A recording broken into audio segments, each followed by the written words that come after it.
Vénus, jumelle de la Terre avec ses 12 104 km de diamètre, Vénus est située à 108 millions de kilomètres du Soleil, compte 500 millions pour la Terre. À l'inverse de toute autre planète, elle tourne sur elle-même dans le sens des aiguilles d'une montre.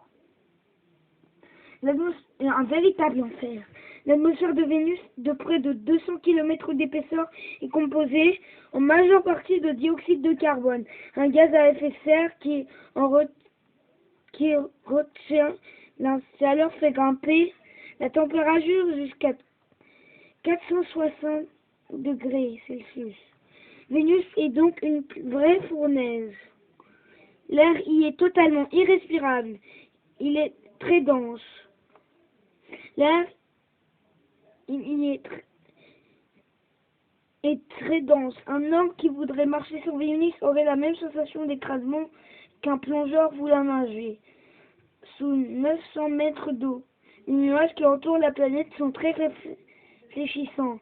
C'est pour cela qu'elle brille aussi elle est aussi brillante la nuit. La surface de Vénus, c'est une immense plaine de lave parsemée de volcans de toute taille et de toute forme. Grâce à la sonde Vénus Express, on sait qu'il existe des volcans récents, dont certains seraient toujours en activité, ce qui ferait de Vénus, avec la Terre et Io, un satellite de Jupiter, l'un des objets les plus actifs du système solaire. D'autres mesures réalisées par la sonde ont montré que l'eau était autrefois abondante sur Vénus.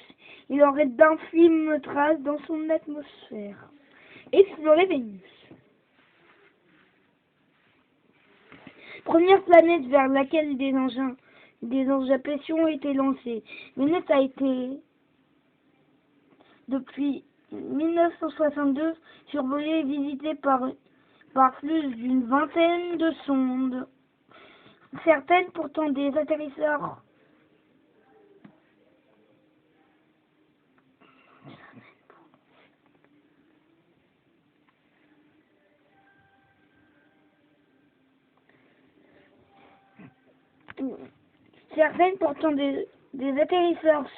si parachutés sont sur sol, ne pouvaient résister plus de 110 minutes à l'air étouffant qui règne.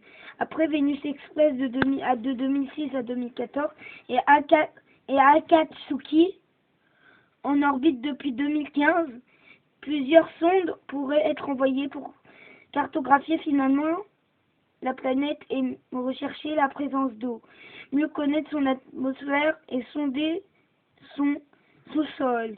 D'autres projets ambitieux imaginent d'étudier l'atmosphère de Vénus en survolant son ciel à bord d'un drone gonflable vers 2021 ou d'y envoyer après 2025 des hommes dans des dirigeables à 50 km au-dessus du sol, là où la pression et la température sont plus proches de celles observées de la Terre.